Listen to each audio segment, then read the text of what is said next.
شام غریباں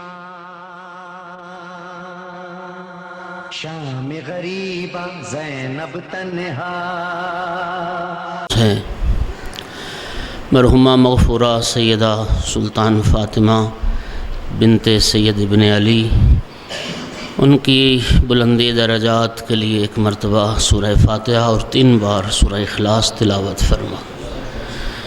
اعوذ باللہ من الشیطان الرجیم، بسم اللہ الرحمن الرحیم، الحمدللہ رب العالمین الرحمن الرحیم مالک یوم الدین، ایاک نعبد و ایاک نستعین، اہدنا الصراط المستقیم صراط الذین انعمت علیہم غیر المغضوب علیہم ولا الضالین۔ بسم اللہ الرحمن الرحیم، قل هو اللہ احد اللہ الصمد لم یلد ولم یولد ولم یکن له کفوا احد۔ بسم اللہ الرحمن الرحیم، قل هو اللہ احد اللہ الصمد لم یلد ولم یولد ولم یکن له کفوا احد۔ بسم اللہ الرحمن الرحیم، قل هو اللہ احد اللہ الصمد لم یلد ولم یولد ولم یکن له کفوا احد۔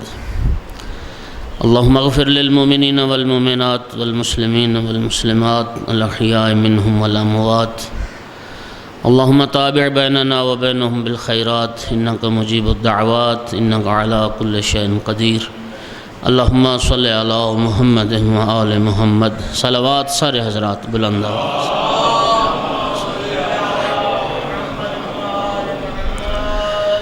اعوذ باللہ من الشیطان اللعین الرجیم، بسم اللہ الرحمن الرحیم، الحمدللہ رب العالمین والعاقبۃ للمتقین والجنۃ للمؤمنین والنار للمنافقین۔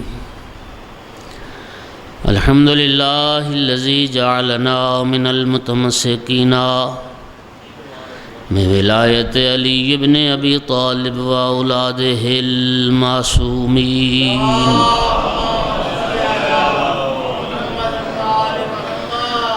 الحمدللہ الذی جعلنا من الباقین علی سید الشہداء و اولادہ و اصحابہ المظلومین۔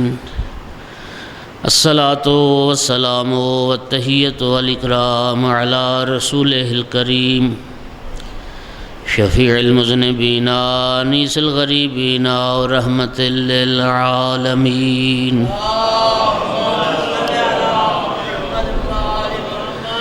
اعنی العبد المؤید الرسول المسدد المحمود الاحمد المصطفى الامجد ابا القاسم محمد،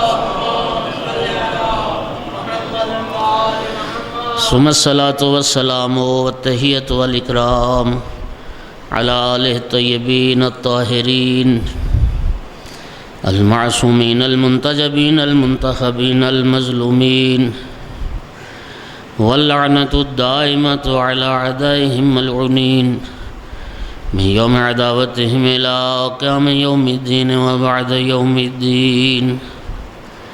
اما بعد فقال سبحانہ وتعالی فی کتابہ المجید، اعوذ باللہ من الشیطان الرجیم، بسم اللہ الرحمن الرحیم، وما جعلنا لبشر من قبلک الخلد افإن مت فهم الخالدون کل نفس ذائقۃ الموت۔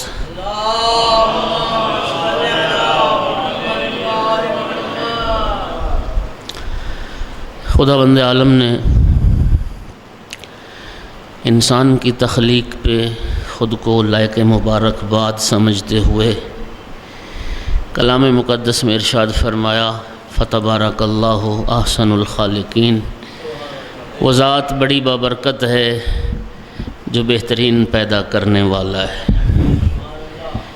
انسانی خلقت کے تمام مراحل کو ذکر کرنے کے بعد خداوند عالم نے خود کو لائق مبارکباد سمجھتے ہوئے مبارکباد دی ہے۔ انسان جو اللہ کا ایک راز ہے، حدیث قدسی میں ارشاد فرماتا ہے الانسان سری، یہ انسان میرا راز ہے۔ اور اس لیے سید الانبیاء نے فرمایا تھا کہ یہ جو انسان اللہ کا راز ہے، جس دن یہ انسان خود کو پہچان لے گا اس دن اپنے خالق کو پہچان لے گا۔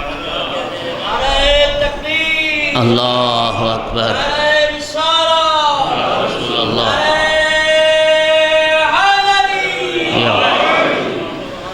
فرمایا آقا نے من عرف نفسہ فقد عرف ربہ، جس نے خود کو پہچان لیا اس نے اپنے رب کو پہچان لیا۔ خود شناسی رب شناسی کا ایک ذریعہ ہے۔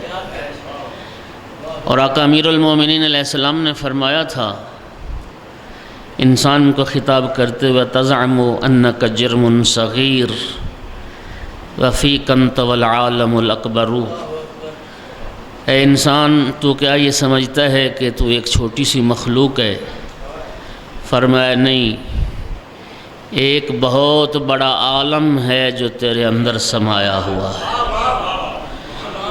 آقا نے فرمایا یہ عالم، جسے عالم کون و مکان کہتے ہیں، یہ شمس و قمر جو ہم دیکھتے ہیں، یہ ارض و سما جو ہم دیکھتے ہیں، یہ لیل و نہار، یہ اشجار و انہار، معصوم فرماتے ہیں یہ تو عالم اصغر ہے، عالم اکبر ہے جو تیرے اندر سمایا ہوا ہے۔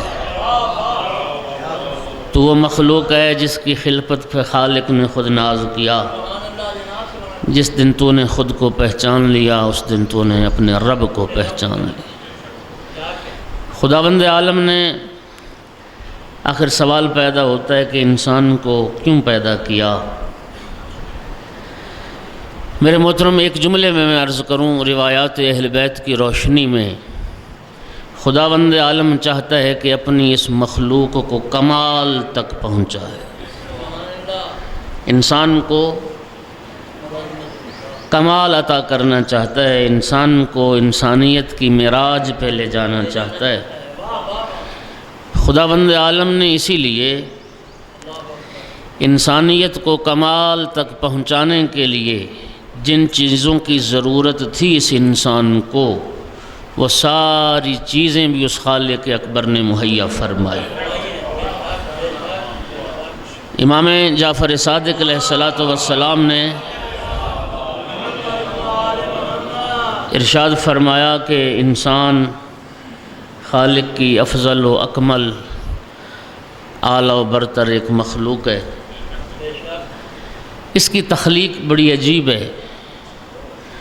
فرمایا خداوند عالم نے حیوانات میں، جانوروں میں شہوت رکھی، عقل نہیں رکھی۔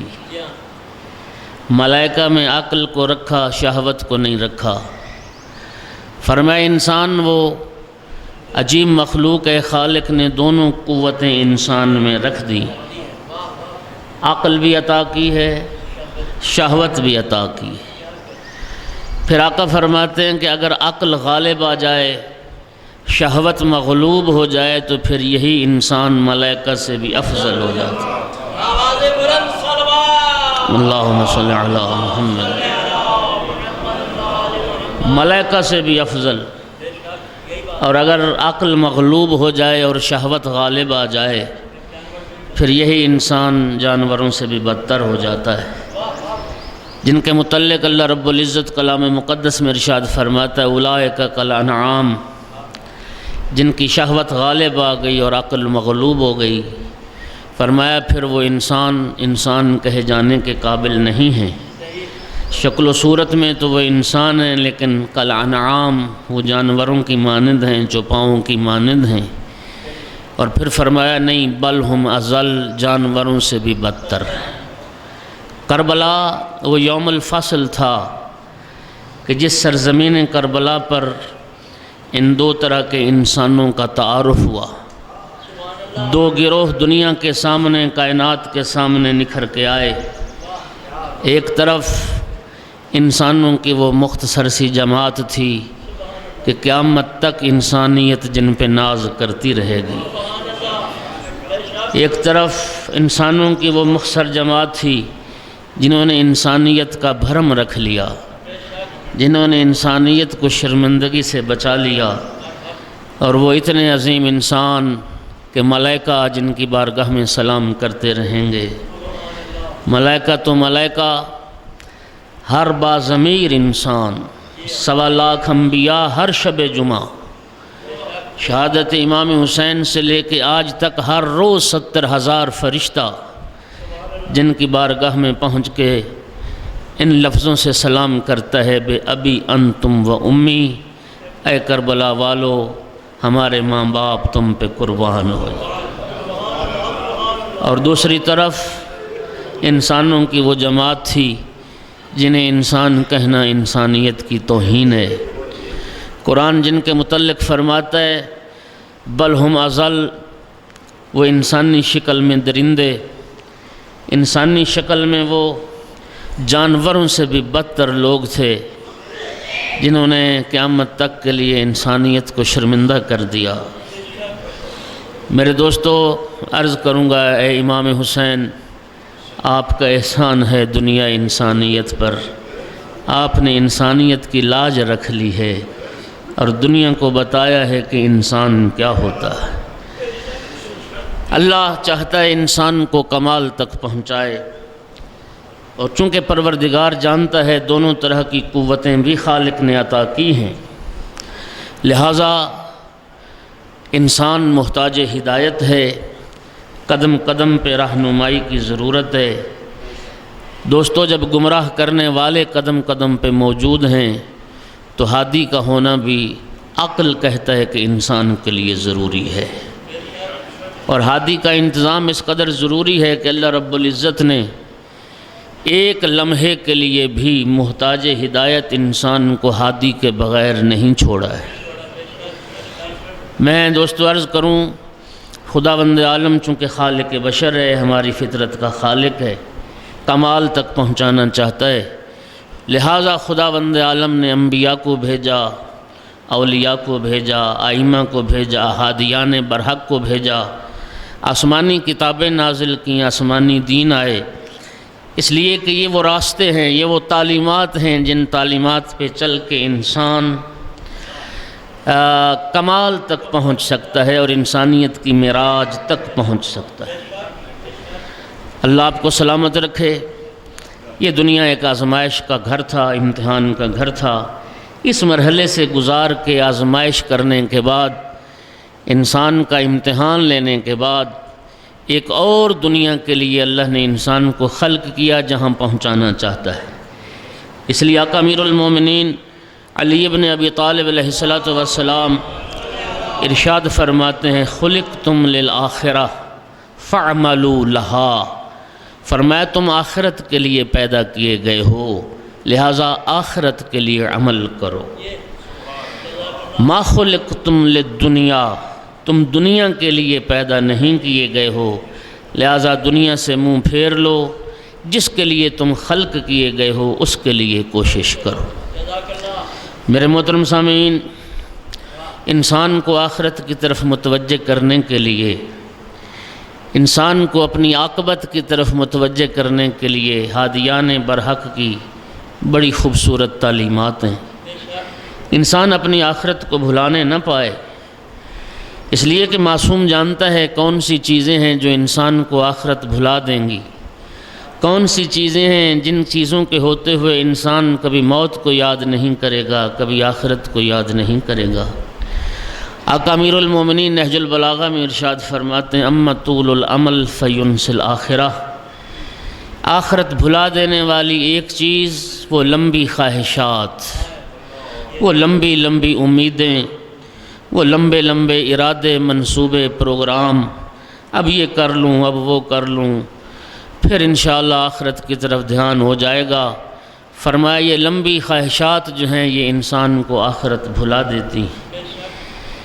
ائمہ اطہار نے، ہادی برحق نے انسان کو اس لیے فرمایا تھا اکثر ذکر الموت، موت کو زیادہ یاد کیا کرو، موت کو کثرت سے یاد رکھو، بہانے بہانے سے موت کو یاد کرو۔ امام محمد باقر علیہ السلام کی خدمت میں عرض کیا گیا فرزند رسول اگر دو دعوتیں اکٹھی ہو جائیں، ایک طرف ایک مومن کا ولیمہ، ایک طرف ایک مومن کا جنازہ، تو مولا کس دعوت کو ترجیح دی جائے؟ سرکار باقر العلوم علیہ السلام نے ارشاد فرمایا مومن کے جنازے میں شرکت کو ولیمے پر ترجیح دی جائے۔ اور اس کی جو حکمت بیان فرمائی وہ حکمت یہ تھی، آقا نے فرمایا جنازے میں شریک ہوگے تو جنازہ تمہیں آخرت کی یاد دلائے گا، ولیمہ تمہیں آخرت سے غافل کر دے گا۔ انسان کو چاہیے کہ اپنی آخرت کی طرف متوجہ رہے۔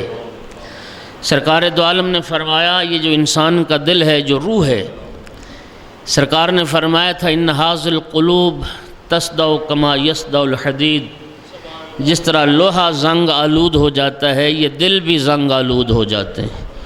دلوں کی بھی ایک زندگی ہے، دلوں کی بھی ایک موت ہے، دل زنگ آلود ہو جاتے ہیں، دلوں کی بیماریاں ہیں۔ میں عرض کروں آقا میر علیہ السلام کا ایک بڑا خوبصورت جملہ ہے، مولا میر فرماتے ہیں تعجب ہے ابن آدم سے، بدن بیمار ہو جائے علاج کی فکر کرتا ہے، روح بیمار ہو جائے تو علاج کی فکر ہی نہیں کرتا۔ انسان کی اگر روح بیمار ہو تو معالجے کی کوشش ہی نہیں کرتا۔ اللہ رب العزت نے محمد وآل محمد علیہ السلام کو بیمار روحوں کا معالج بنا کے بھیجا ہے۔ وہ خطبہ آقا امیر المومنین کا نہج البلاغہ میں موجود ہے۔ سید الانبیاء کے لیے جناب امیر المومنین علیہ السلام کی ایک بڑی خوبصورت تعبیر تھی۔ علی مولا فرماتے ہیں طبیب دوار بطبہ قد احکم مراحمہ واحمی مواسمہ۔ سید الانبیاء کی حیثیت ایک ایسے طبیب کی سی تھی جو اپنی طب کو اٹھائے ہوئے گھر گھر چکر لگا رہے تھے، اپنی طب کو اٹھائے ہوئے گلی گلی چکر لگا رہے تھے، جنہوں نے اپنے مرہم تیار کیے ہوئے تھے، جنہوں نے داغنے کے آلات گرم کیے ہوئے تھے۔ یا ذالک من حیث الحاجت الیہ من قلوب عمی وآذان صم والسنۃ بکم۔ اور سید الانبیاء متتبع بدوائہ مواضع الغفلۃ ومواطن الحیرہ۔ نہج البلاغہ میں فرماتے ہیں سید الانبیاء وہ طبیب تھے جو اپنی طب کو اٹھائے ہوئے غفلت کے ماروں کو ڈھونڈ ڈھونڈ کے ان کا علاج کر رہے تھے۔ اندھے دلوں کا علاج، بہرے کانوں کا علاج، اندھی آنکھوں کا علاج، جو نور حق سے گونگی زبانوں کا علاج، جو کلمہ حق کہنے سے گونگی تھی، وہ کان جو حق سننے سے بہرے تھے، وہ آنکھیں جو حق دیکھنے سے بہری تھی۔ سید الانبیاء وہ طبیب دوار تھے۔ خالق نے محمد وآل محمد علیہ السلام کو انسانی روحانی امراض، قلبی جو بیماریاں ہیں ان کا معالج بنا کے بھیجا۔ سرکار نے فرمایا جس طرح لوہے کو زنگ لگ جاتا ہے یہ دل بھی زنگ آلود ہو جاتے ہیں۔ قیل وما جلاؤہا یا رسول اللہ، کسی نے عرض کی یا رسول اللہ اگر دل زنگ آلود ہو جائیں تو دلوں کا زنگ اتارنے کا طریقہ کیا ہے؟ سرکار نے فرمایا بذکر الموت و تلاوت القرآن۔ فرمایا دو چیزوں سے دلوں کا زنگ اتر سکتا ہے، تلاوت قرآن کرنے سے اور موت کو یاد کرنے سے۔ اس لیے تو سرکار نے فرمایا امام جعفر صادق علیہ السلام کا کتنا خوبصورت جملہ، آقا نے ارشاد فرمایا جب کسی کا جنازہ دیکھو نا تھوڑی دیر کے لیے تم یہ تصور کر لو کہ وہ مرنے والا کوئی اور نہیں، تمہارا جنازہ ہے، تم دنیا چھوڑ چکے ہو، تمہیں غسل و کفن دے کے چارپائی پہ ڈال کے لے جا رہے ہیں قبرستان، اور چند لمحوں بعد تم سپرد خاک کر دیے جاؤ گے۔ آقا فرماتے ہیں اللہ رب العزت کلام مقدس میں ارشاد فرماتا ہے مرنے کے بعد ہر انسان یہ تمنا کرے گا رب ارجعونی لعل اعمل صالحا، پروردگار ایک بار مجھے لوٹا دے شاید اب میں نیک عمل کروں۔ آواز پروردگار آئے گی نہیں، یہ زندگی بار بار نہیں ملے گی، ایک موقع تمہیں عطا کیا گیا، تم اپنی زندگی پوری کر کے آ گئے ہو۔ آقا فرماتے ہیں اس وقت تم اپنا سر خالق کی بارگاہ میں جھکا دو اور سجدہ شکر ادا کرو، یوں سمجھو اللہ نے تیری دعا کو مستجاب کر لیا، تجھے دوبارہ زندگی عطا کر دی۔ اب اس کی اس دی ہوئی زندگی کو اس کی معصیت میں نہ گزارنا، اس کی عبادت و اطاعت میں گزارنا۔ آخرت یاد رہے، فرماتے تھے اکثر و ذکر الموت۔ امام صادق کی وصیتوں میں اکثر و ذکر الموت، امام حسن مجتبیٰ علیہ السلام کی وصیتوں میں جناب ابو ذر سے فرمایا، جنادہ سے فرمایا اپنے اصحاب سے، استعد للموت قبل حلولہ و نزولہ، موت کے آنے سے پہلے پہلے تم موت کے لیے تیار ہو جاؤ۔ امام صادق علیہ السلام نے اپنی وصیتوں میں فرمایا موت کے آنے سے پہلے موت کے لیے تیار ہو جاؤ۔ نہج البلاغہ میں آقا امیر المومنین نے فرمایا استعدوا للموت، موت کے لیے تیار ہو جاؤ۔ پوچھا گیا یا امیر المومنین وہ استعداد کیا ہے، وہ موت کے لیے تیاری جو ہے وہ کیسے تیار ہو سکتے ہیں؟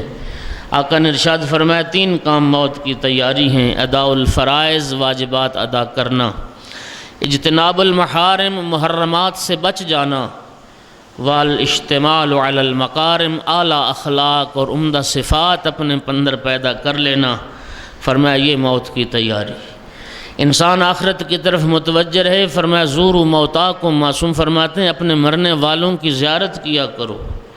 اور میں عرض کروں کہ امام موسیٰ کاظم علیہ السلام نے ارشاد فرمایا، توجہ چاہتا ہوں، آقا ارشاد فرماتے ہیں جو شخص ہماری زیارت پر قادر نہ ہو، جو نہیں جا سکتا خراسان، جو نہیں جا سکتا عراق، جو نہیں جا سکتا مدینے، فرمایا ہمارے کسی ساحل شیعہ مومن کی قبر کی زیارت کر لے، اللہ ہماری زیارت کا ثواب اسے عطا فرمائے۔ اولاد کے لیے تو حکم ہے، من زار قبر ابویہ فی یوم الجمعۃ او لیلتہ کتبت لہ حجۃ مبرورہ۔ فرمایا جو شخص شب جمعہ یا روز جمعہ کو ماں یا باپ کی قبر کی زیارت کرتا ہے، اللہ اس کے نامہ اعمال میں ایک مقبول حج کا ثواب عطا کرتا ہے۔ میرے محترم سامعین، ہر انسان مرے گا، ہر انسان دنیا چھوڑ کے جائے گا۔ آخرت کی طرف متوجہ رہنے کی بڑی تاکید کی گئی، اس لیے فرمایا کسی مومن کا جنازہ سنو تو دوڑ کے مومن کے جنازے میں شریک ہو جاؤ، مومن کے جنازے کی تشییع کرو۔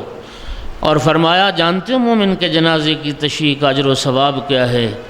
سید الانبیاء کی حدیث مبارک ہے، مرنے والے مومن کو جب قبر میں لٹایا جاتا ہے، جنازہ پڑھ کے لوگ لوٹ آتے ہیں، مومن کو جب قبر میں لٹایا جاتا ہے، اللہ رب العزت کی طرف سے اس مرنے والے مومن کو جو پہلا ہدیہ اور تحفہ عطا کیا جاتا ہے، آواز پروردگار آتی ہے، میرا بندہ مومن جتنے لوگوں نے تیرے جنازے میں شرکت کی ہے میں نے سب کے گناہ معاف کر دیے، میں نے سب کے گناہوں پہ قلم عفو پھیر دیا۔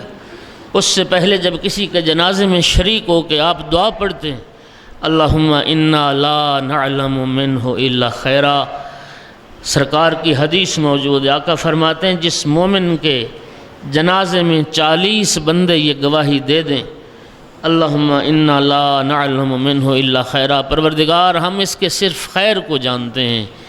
آواز پروردگار آتی، ملائکہ گواہ رہنا، میرے 40 بندے گواہی دے رہے ہیں کہ ہم اس کے خیر کو جانتے ہیں، ملائکہ گواہ رہنا، میں نے اس کے گناہوں پہ قلم عفو پھیر دیا۔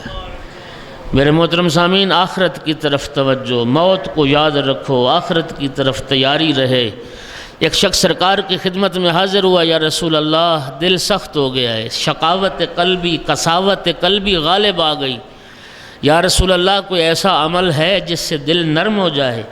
سرکار نے فرمایا ہاں 2 کام کیا کر، ایک یتیم کے سر پہ ہاتھ پھیرا کر، دوسرا قبرستان جایا کر۔ یتیم کے سر پہ ہاتھ پھیرنا یہ سخت دل کو نرم کر دیتا ہے۔ میرے محترم سامعین، اس لیے آقا نے فرمایا تھا انا وقافل الیتیم قہاتین فی الجنہ، میں اور کسی یتیم کو پالنے والا جنت میں ایسے ہی اکٹھے ہوں گے جیسے میرے ہاتھ کی 2 انگلیاں اکٹھی۔ اور آل محمد کا گھرانہ تو یتیم پرور گھرانہ تھا، وَيُطْعِمُونَ الطَّعَامَ عَلَى حُبِّهِ مِسْكِينًا وَيَتِيمًا وَأَسِيرًا۔ اس یتیم گھر پرور گھرانے کی عظمت پہ ایک صلوات بلند آواز۔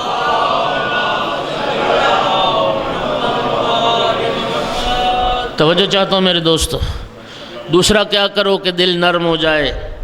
آقا نے فرمایا قبرستان جایا کرو۔ اور یقین کرنا دوستو، قبرستان جاؤ، قبروں کے کتبے پڑھو، کتنے کتنے وہ لوگ جو یہ سمجھتے تھے کہ شاید ہمارے بغیر دنیا کا نظام نہیں چل سکتا، جو یہ سمجھتے تھے کہ شاید دنیا ہماری وجہ سے چل رہی ہے، وہ زیر خاک سو گئے، جن کو امیر المومنین نے اہل تربت اور اہل غربت کے لفظوں سے یاد کیا۔ وہ کل جو اپنی ناک پہ مکھی نہیں بیٹھنے دیتے تھے، آج خاک کے بستر پہ سو رہے ہیں۔ آج وہ خاک کے بستر پہ غربت و پردیسیوں جیسی تنہائی کی وحشت کی ڈر اور خوف کی زندگی گزارنے پر مجبور ہیں۔ میرے محترم سامعین، میں چونکہ مجھے کاظمی صاحب نے یہ حکم دیا تھا کہ میں برزخی زندگی کے حوالے سے بھی کچھ عرض کروں۔ میرے محترم سامعین، وَمِن وَرَائِهِمْ بَرْزَخٌ إِلَىٰ يَوْمِ يُبْعَثُونَ، مر گیا انسان، قبر میں پہنچا کے آ گئے انسان کو۔ اب قبر سے لے کر، اب مرنے سے، دفن سے لے کر قیامت تک، قیامت کے دن اٹھائے جائیں گے، اس زمانے تک کا جو زمانہ ہے یہ برزخ کا زمانہ۔ میں توجہ چاہتا ہوں، قبر، قرآن مجید نے، اللہ رب العزت نے کلام مقدس میں 3 لفظ استعمال کیے ہیں۔ ایک لفظ قبر استعمال ہوا ہے قرآن مجید میں، ایک لفظ اجداس استعمال ہوا ہے، یخرجون من الاجداس، اجداس، اور تیسرا لفظ مرقد قرآن مجید میں استعمال ہوا ہے۔ لیکن میں عرض کروں کہ لفظ قبر صرف اس مٹی کے گڑھے کے لیے روایات میں استعمال نہیں ہوا، اس لیے کہ جہاں فشار قبر کا تذکرہ ہے جن روایات میں، وہاں معصوم نے سرحد سے فرمایا ہے۔ بہت سارے لوگ ہوتے ہیں جو سمندروں میں مر گئے، جو سمندری مخلوق کی غذا بن گئے، ان کو تو وہ قبر جو مٹی والا گڑھا نصیب نہیں ہوا۔ وہ لوگ جو جل کے راکھ ہو گئے، انہیں تو بظاہر وہ قبر نصیب نہیں ہوئی۔ لہذا معصوم فرماتے ہیں روایات میں قبر سے مراد وہ انسان کی روح بھی ہے۔ میرے دوستو، میں عرض کروں کہ عذاب قبر، یہ جو برزخ کی زندگی ہے، سرکار نے فرمایا بہت کم لوگ ہوں گے جو کامیابی سے وہ زندگی گزار جائیں گے۔ امام جعفر صادق علیہ السلام کی اپنے شیعوں کو ایک خطاب تھا، آقا نے اپنے شیعوں کا خطاب کر کے فرمایا، شیعتی کلکم فی الجنہ یوم القیامت بشفاعت النبی المطاہ و وصیہ۔ فرمایا میرے شیعوں، قیامت کا جب دن آئے گا، سید الانبیاء کی شفاعت کے نتیجے میں، وصی پیغمبر کی شفاعت کے نتیجے میں اللہ تمہیں جنت عطا کرے گا۔ لیکن فرمایا انی اتخوف علیکم البرزخ، لیکن میں تمہارے متعلق برزخ کی زندگی کے متعلق خوف رکھتا ہوں۔ برزخ والا زمانہ تم نے خود گزارنا ہے، یہ برزخ والا عرصہ ہے جو تم نے خود گزارنا ہے۔ برزخ کا وقت تم گزار لو، قیامت کے دن ہم تمہاری شفاعت کرنے والے موجود، قیامت کے دن ہم جانیں اور تمہاری شفاعت۔ یہ برزخ کی زندگی جو اللہ کے علم میں ہے کتنا ایک طویل زمانہ۔ میرے محترم سامعین، بہت خاص لوگ ہوں گے، خاص الخاص لوگ ہوں گے جو برزخ کی زندگی کو آرام اور سکون سے گزاریں گے۔ اور یاد رکھیے برزخ کی زندگی کیا ہے۔ امام محمد تقی علیہ السلام نے بڑی خوبصورت ایک تشبیہ اور مثال کے ذریعے برزخی زندگی کو بیان فرمایا۔ آقا فرماتے ہیں یہ موت مثل نیند کے ہے، نیند کو موت کی بہن کہا گیا۔ نیند میں بھی انسان کی روح اس کے بدن سے جدا ہو جاتی ہے۔ یہ جو انسان خواب دیکھتا ہے، خواب میں کہاں کہاں کی سیر کر رہا ہے، وہ روح بدن مثالی کے ساتھ کائنات میں پھر رہی ہے۔ کبھی انسان دیکھ رہا ہے کہ میں مشہد مقدس پہنچا ہوں، کبھی خوش نصیب دیکھتے ہیں کہ امام حسین علیہ السلام کے حرم میں موجود ہوں۔ یہ جو انسان کی وہ روح، وہ بدن مثالی کے ساتھ، وہ جسم مثالی کے ساتھ خواب میں جو وہ سیر کر رہا ہے، امام فرماتے ہیں برزخ کی زندگی بھی ایسے ہی ہے۔ فرمایا جس طرح انسان خواب کئی طرح کے ہوتے ہیں، کئی اتنے اچھے خواب ہوتے ہیں، اتنے خوبصورت میٹھے خواب ہوتے ہیں، انسان کی آنکھ کھلتی ہے تو کف افسوس ملتا ہے کاش میری آنکھ نہ کھلی ہوتی، اور وہ جو خواب والی لذت اور کیفیت تھی وہ جاری رہتی، وہ انعامات، وہ سرور اور کیف جاری رہتا۔ اور بعض خواب اتنے ڈراؤنے بعض خواب اتنے خوفناک ہوتے ہیں کہ انسان خود اپنے ہی خواب سے چیخ کے اپنی ہی آوازوں سے اٹھ بیٹھتا ہے اور اس کی نیند کھل جاتی ہے۔ فرمایا برزخ کی زندگی بھی ایسے ہی ہے۔ امام زین العابدین علیہ السلام نے ارشاد فرمایا القبر اما روضۃ من ریاض الجنہ و اما حفرۃ من حفر النیران۔ آقا نے فرمایا یہ قبر یا تو جنت کے باغات میں سے ایک باغ ہوگا یا جہنم کے گڑھوں میں سے ایک گڑھا، یا جنت کے باغات میں سے ایک باغ یا جہنم کے گڑھوں میں سے ایک گڑھا۔ اور فرمایا اذا مات شخص فقد قامت قیامتہ، جب کوئی مر جاتا ہے اس کی قیامت بپا ہو جاتی۔ قرآن مجید میں جہاں مومن آل فرعون کا تذکرہ ہے، جب ان کی وفات ہوتی ہے قیل ادخل الجنہ قال لعل قومی یعلمون، مومن آل فرعون کی جب روح قبض کی گئی اور جن ملائکہ نے روح قبض کی انہیں جنت کی بشارت دی، اس وقت مومن آل فرعون کہتے ہیں کاش میری قوم بھی سمجھ لیتی کہ یہ برزخ کی زندگی کیا ہے۔ نیکوکاروں کے لیے، مطیع اور فرما برداروں کے لیے جنت کی طرف سے ایک کھڑکی کھول دی جاتی۔ ہم تو یہ سوچ کے حیران ہو رہے ہوں گے ہزاروں سال کی زندگی کیسے گزرے گی۔ میرے دوستو، نیکوکاروں کے لیے وہ وقت زیادہ طولانی محسوس نہیں ہوگا۔ روایت موجود ہے آقا امیر المومنین علیہ السلام سے معجزہ طلب کیا گیا۔ آقا آپ کمالات انبیاء کے وارث ہیں، حضرت عیسیٰ مردوں کو زندہ کرتے تھے، آپ بھی کرتے ہیں۔ فرمایا کیوں نہیں؟ ایک قبر کے سرحانے پہنچے، قم باذن اللہ فرمایا، قبر سے مردہ باہر آیا، جناب نے تعارف پوچھا، کہنے لگے میں نوح کا بیٹا سام ہوں جو حضرت نوح کا وصی تھا۔ ہزاروں سال گزر گئے، آقا نے پوچھا اتنا لمبا برزخ کا زمانہ تم نے کیسے گزارا؟ روایت میں جو چیز بیان کی گئی ہے سمجھانے کے لیے وہ یہ، حضرت سام عرض کرتے ہیں یا ولی خدا، میں قبر میں پہنچا، جنت کی طرف سے ایک دروازہ کھول دیا گیا، جنت کی حور میرے پاس آئی جس کے گلے میں خوبصورت قیمتی گلو بند تھا، میں نے اس گل بند میں ہاتھ ڈالا تو اس کے موتی ٹوٹ گئے، بکھر گئے، 2 موتی اٹھائے تھے، تیسرا اٹھانے لگا تھا کہ آپ نے بلا لیا ہے۔ اتنا 1000 سال کی زندگی نیکوکاروں کے لیے یوں چشم زدن میں گزر جائے گی، لیکن مشکل ترین دور ہوگا ان بدکاروں کے لیے اور گناہ گاروں کے لیے۔ فقط قامت قیامت و جہنم کا گڑھا، جہنم کی طرف سے ایک کھڑکی جو ہے اس کے لیے کھول دی جائے گی اور اس کا عذاب جو ہے وہ شروع ہو جائے گا۔ اس لیے آقا نے فرمایا شیعوں میں قیامت کے دن کے لیے تم سے نہیں ڈرتا، تمہارے متعلق میں برزخ کی زندگی سے ڈرتا ہوں۔ برزخ کے اس زمانے کو تم آرام سے گزار کے آنا، اور یہ برزخ کا عرصہ گزرے گا کیسے؟ یہ برزخ کا زمانہ بغیر عذاب کے، عذاب قبر کے، آقا نے فرمایا بہت کم لوگ، خاص الخاص لوگ ہوں گے جو عذاب قبر سے بچیں گے۔ فرمایا سمندروں میں مر جانے والا، سمندری مخلوق کی غذا بن جانے والا، آگ میں جل کے راکھ ہو جانے والا، راکھ جس کی فضاؤں میں اڑ گئی، وہ بھی عذاب قبر جو روح کو ہوگا، عذاب قبر سے وہ محفوظ نہیں ہوگا۔ عذاب قبر ہوگا کیا؟ جو روایات میں بیان کیا گیا، قبر کی دیواریں مل جائیں گی، دائیں کی دیوار بائیں کے ساتھ مل جائے گی، دائیں طرف کی پسلیاں بائیں طرف، بائیں طرف کی پسلیاں دائیں طرف، سر اور پاؤں والی دیواریں مل جائیں گی، پاؤں کی ہڈیاں سر کے مغز سے نکل آئیں گی اور انسان کا دماغ و مغز پاؤں کے تلووں سے خارج ہو جائے گا۔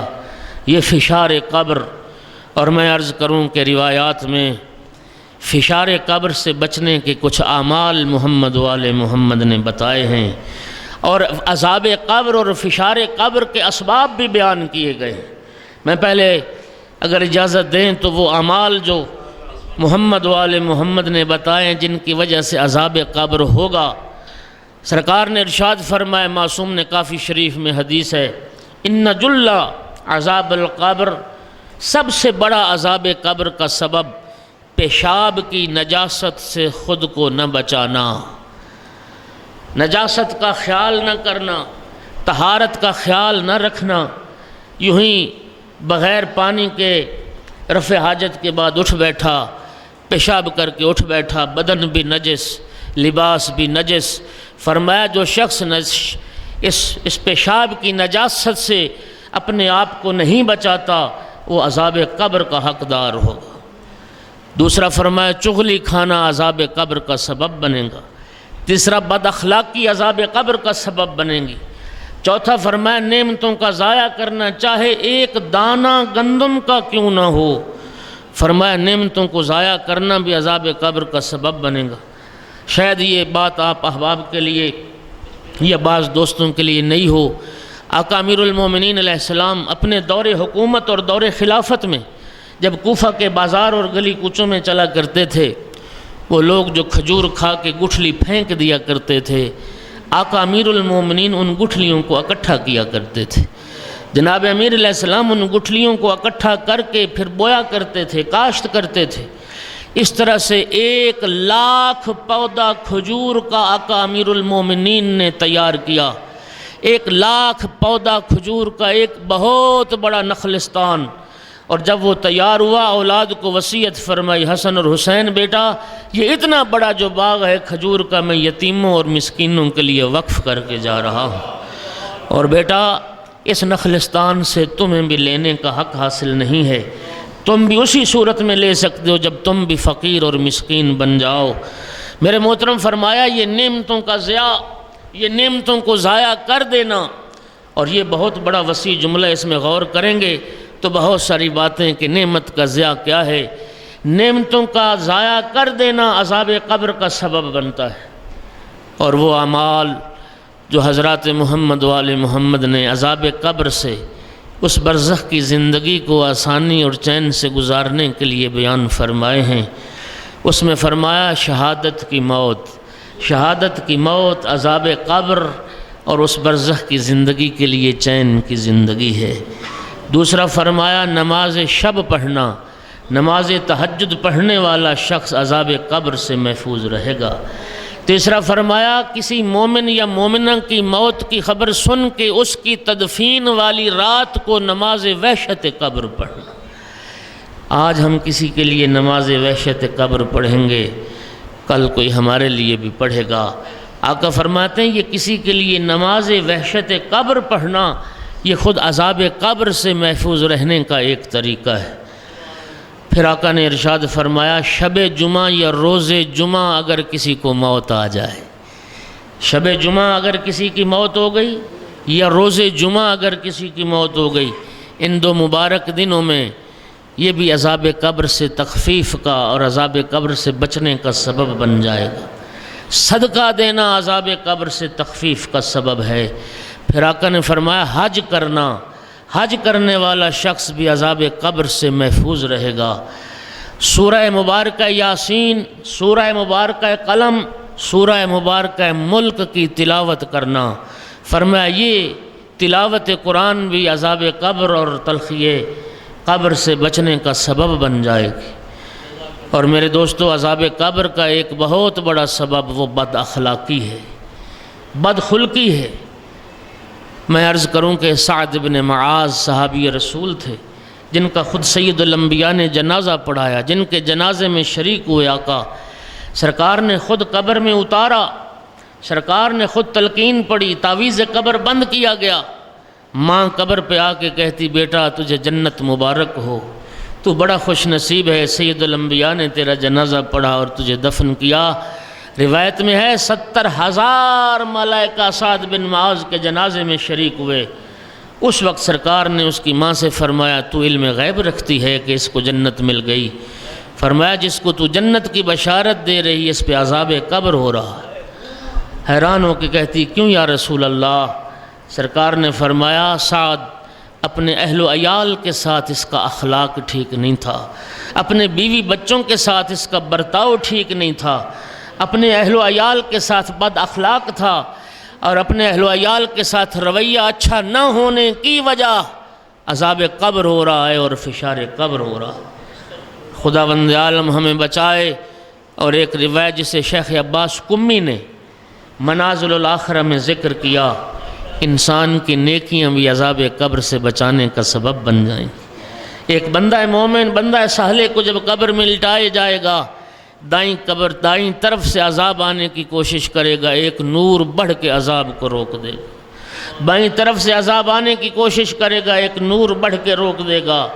پاؤں کی جانب سے نور بڑھ کے عذاب کو روک دے گا، سر کی جانب سے عذاب روک دے گا، ایک نور چہرے کے سامنے وہ عذاب کو آنے سے روک دے گا۔ وہ جو نور ہوگا نا چہرے کے سامنے، جو سب سے انور ہے، یہ روایت کی تعبیر ہے، سب سے زیادہ منور وہی نور ہے۔ دائیں طرف والے نور سے پوچھے گا تو کون ہے؟ وہ کہے گا میں اس مومن کی نماز ہوں، بڑی پابندی کرتا رہا یہاں۔ بائیں طرف والا نور میں اس کی زکوٰۃ ہوں، قدموں والا نور میں اس کا حج ہوں، سر کی جانب والا نور میں اس کا روزہ ہوں، اور سارے انوار رب پوچھیں گے تو بتا تو کون ہے؟ وہ نور پکار کے کہے گا انا ولاء محمد و آل محمد۔ ایک صلوات پڑھیے محمد و آل محمد کی ذات۔ آل رسول کی محبت یہ وہی بات ہے جس کے لیے سید الانبیاء نے فرمایا میری آل کی محبت قبر میں بھی فائدہ پہنچائے گی، آل رسول کی محبت قبر میں بھی فائدہ پہنچائے گی۔ اور پھر میرے دوستو، یا جہنم کے گڑھوں میں سے ایک گڑھا، یا جنت کے باغات میں سے ایک باغ، اور پھر قبر میں سوال ہوں گے، پھر قبر میں سوال و جواب ہوں گے، پھر قبر میں پوچھا جائے گا۔ میں عرض کروں کہ ایک صلوات پڑھیے بلند آواز سے محمد۔ وقت بڑی تیزی سے گزر رہا ہے، میں عرض کروں دوستو کہ خدا را اتنا آسان نہ لیں آخرت کے معاملے کو۔ شاہ عبدالعظیم حسنی، شاید یہ میں نے روایت یہاں پہلے بھی عرض کی ہو کسی مجلس میں، شاہ عبدالعظیم حسنی تہران میں رائے شہر میں جن کا مزار مبارک ہے، یقیناً احباب بیٹھے ہوں گے جنہوں نے زیارت کی ہے۔ 4 واسطوں سے امام حسن مجتبیٰ علیہ السلام کے فرزند ہیں، اور معصومین کے بعد خاندان عطرت و طہارت کی ایک جلیل القدر ہستی شاہ عبدالعظیم حسنی، بہت سارے ائمہ معصومین کا زمانہ پایا۔ میں کہتا ہوں جن کی عظمت کے لیے یہ ایک جملہ کافی ہے کہ امام علی نقی علیہ السلام نے فرمایا تھا منظار عبدالعظیم برائے کا منظار الحسین و بکربلا۔ فرمایا جو رائے شہر میں آ کے عبدالعظیم کی قبر کی زیارت کرے گا اتنا ہی ثواب ہے جتنا کربلا میں امام حسین علیہ السلام کی زیارت کا ثواب۔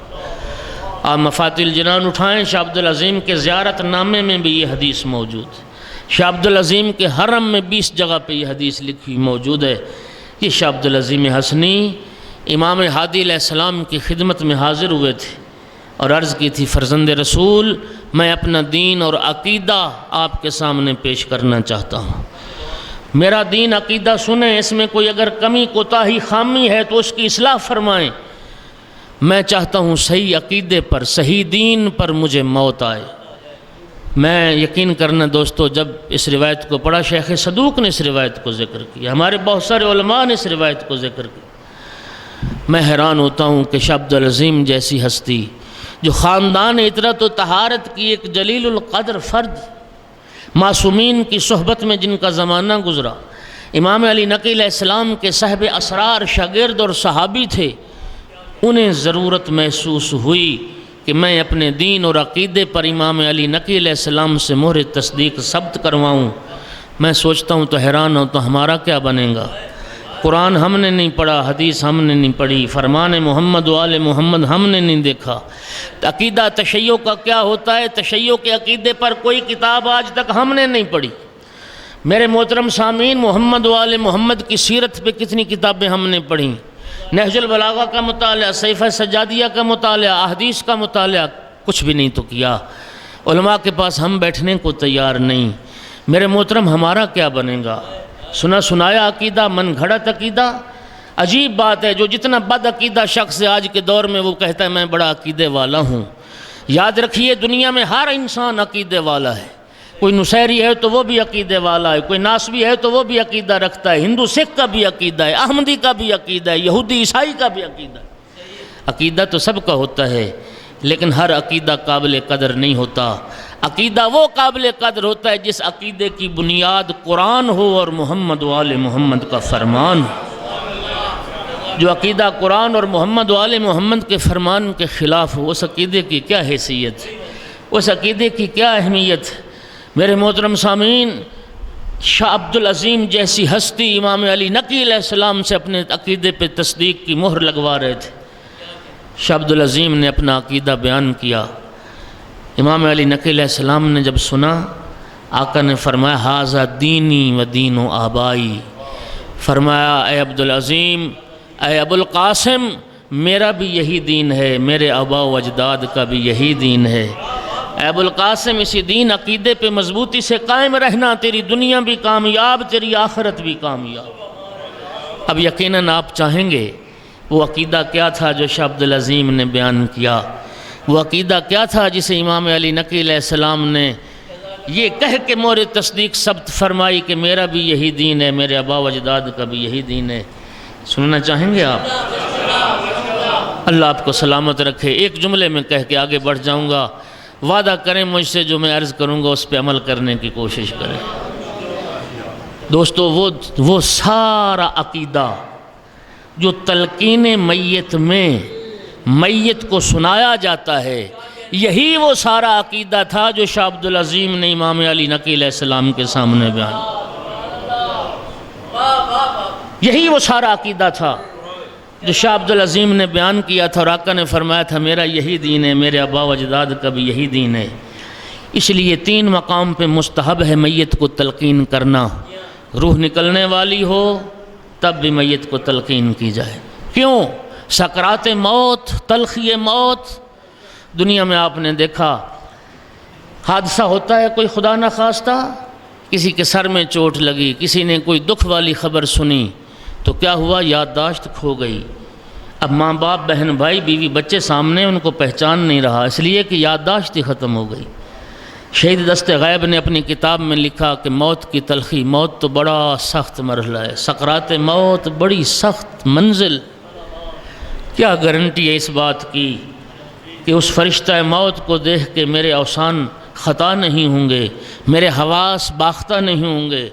اس لیے فرمایا جب روح نکل رہی ہو، جان کنی کا مرحلہ، احتضار کی حالت ہو، میت کو وہ تلقین کی جائے، اس کا کندھا ہلا ہلا کے کہا جائے کہ یہ تیرا دین ہے، یہ تیرا عقیدہ۔ دوسرا مرحلہ جب قبر میں لٹایا جاتا ہے، اس وقت کندھے ہلا کے کہا جائے یہ تیرا دین ہے، یہ تیرا عقیدہ۔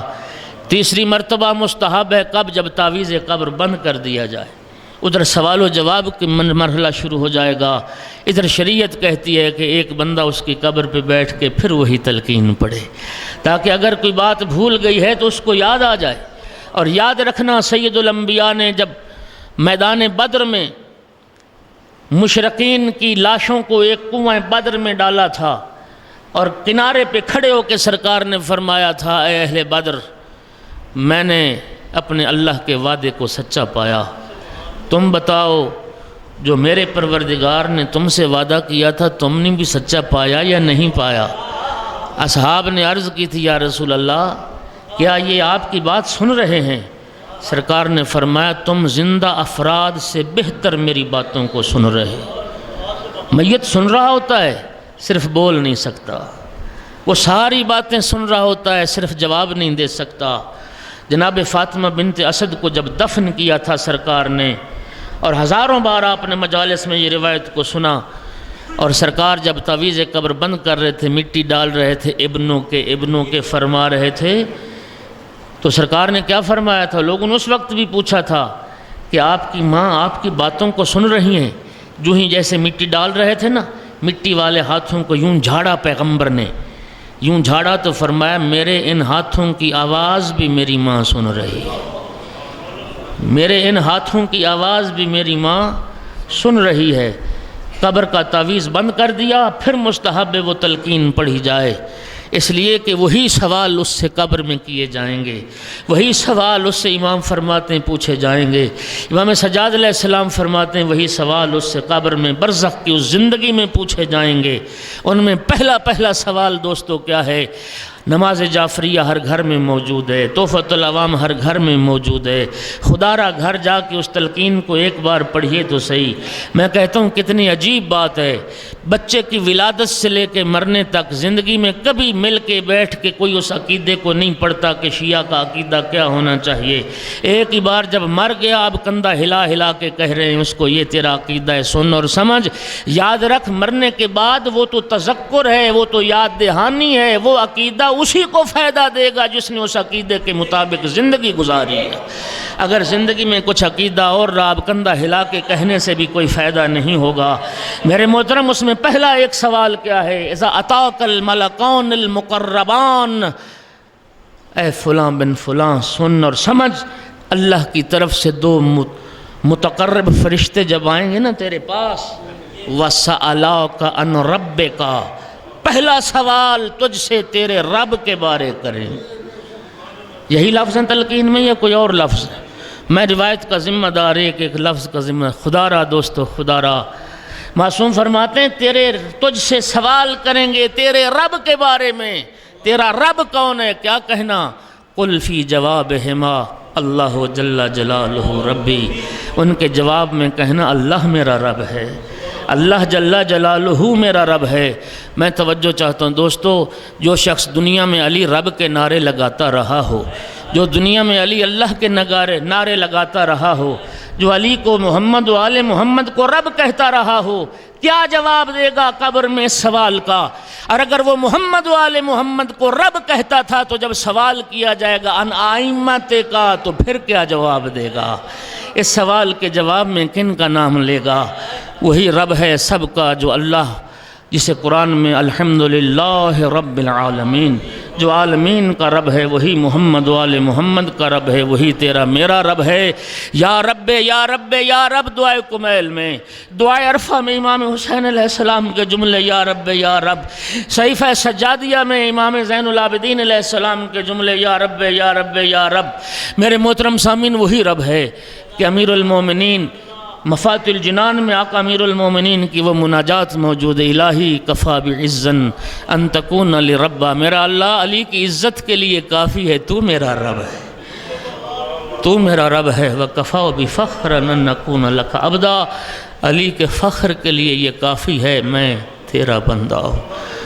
خدا را آج ہی جا کے کل جا کے اہل و عیال کو بچوں کو جمع کر کے وہ تلقین جو مرنے کے بعد سنائی جائے گی میت کو، اہل و عیال کو جمع کر کے ترجمے کے ساتھ ایک مرتبہ پڑھو اور بچوں کو سمجھاؤ۔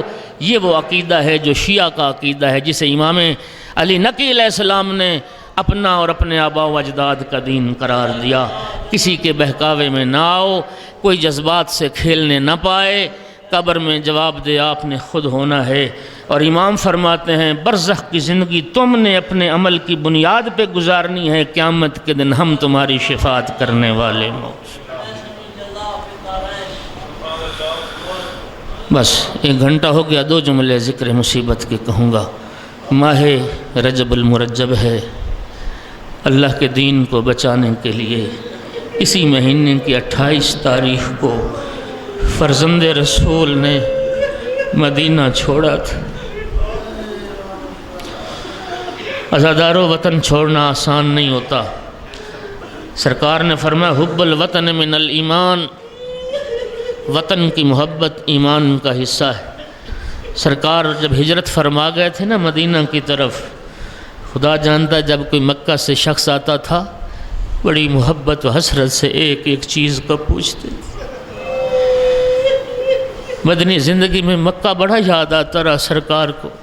روایت میں کسی راستے پہ ایک بیری کا درخت تھا، سرکار محبت سے اس درخت کا بھی پوچھتے تھے بتاؤ وہ درخت بھی ابھی موجود ہے؟ آج مؤذن اذان کہتا ہے نا، اذان کے بعد ایک دعا مانگتا ہے، ایک دعا پڑھی جاتی ہے اذان کے بعد، اللہم اجعل قلبی بارن و اشقارن، اس میں آگے جا کے ایک جملہ کیا آتا ہے وجعل لی عند قبر نبیک مستقرن و قرارا، پھر اللہ اپنی نبی کے قبر کے جوار میں میری بھی قبر کی جگہ بنا دے، مجھے بھی اپنے حبیب کا جوار عطا فرما۔ مجھے بتائیے عزادارو، ہر مسلمان کی تمنا ہے پہلو رسالت میں دفن ہو جائیں، فرزند رسول کی تمنا نہیں ہو، امام حسین کی خواہش نہیں،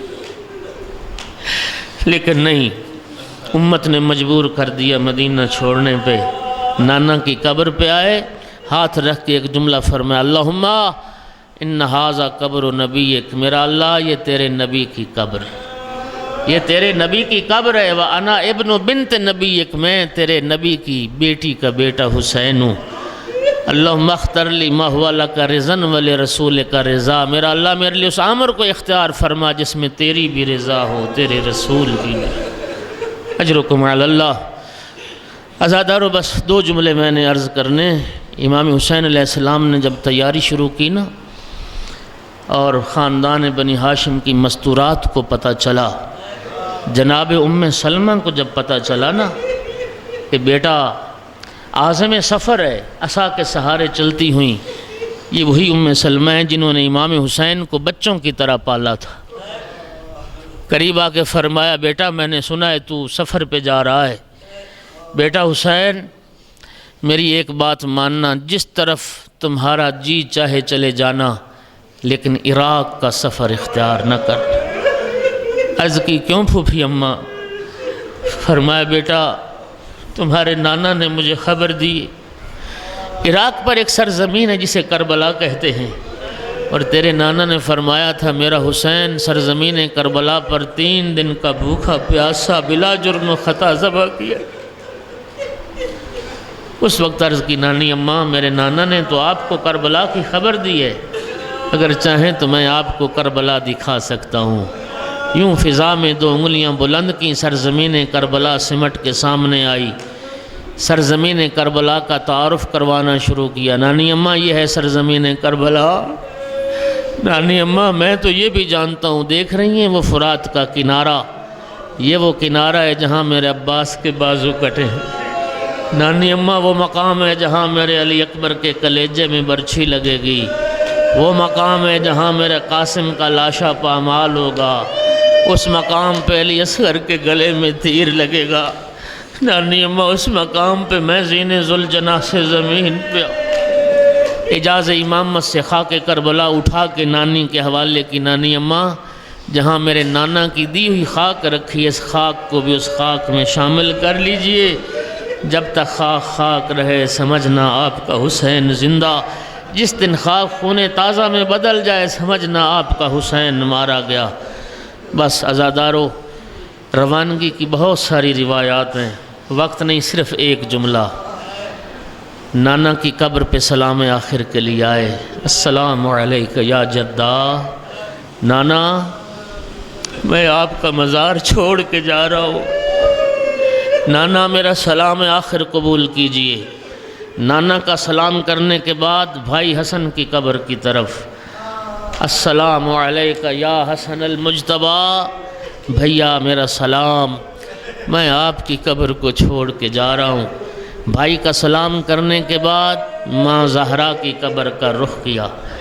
عزادار و مقتل میں یہ روایت موجود ہے، جب جا رہے تھے نا نانا کی قبر پہ اور بھائی کی قبر پہ سلام کرنے، بڑے وقار سے چل رہے تھے، بڑے اطمینان سے چل رہے تھے، گویا عظمت کا پہاڑ جا رہا، تھم تھم کے قدم رکھتے ہوئے۔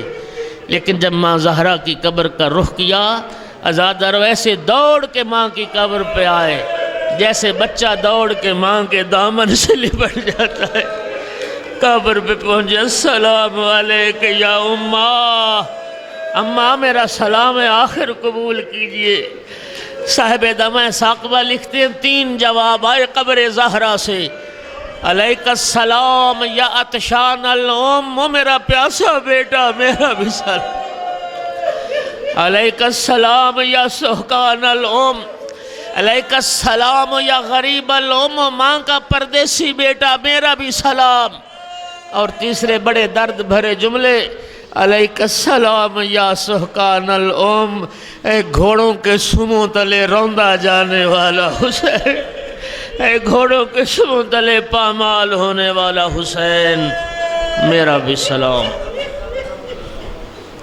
الا لعنت اللہ علی القوم الظالمین وسيعلم الذین ظلموا أي منقلب ينقلبون۔ کریم اللہ بحق محمد و آل محمد اس ذکر کا ثواب سیدہ سلطان فاطمہ دختر سید ابن علی کی روح کو ایصال فرما۔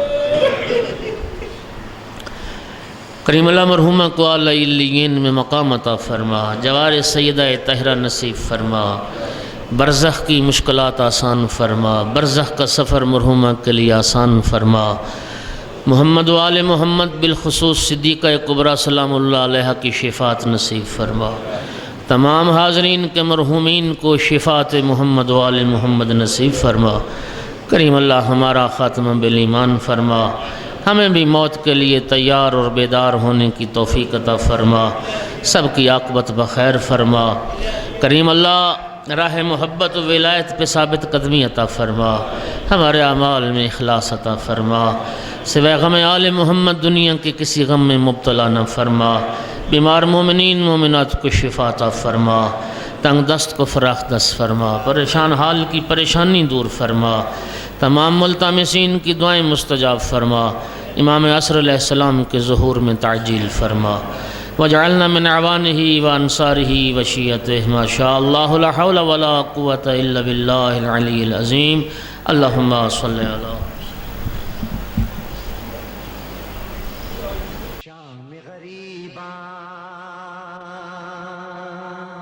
شام غریباں زینب تنہا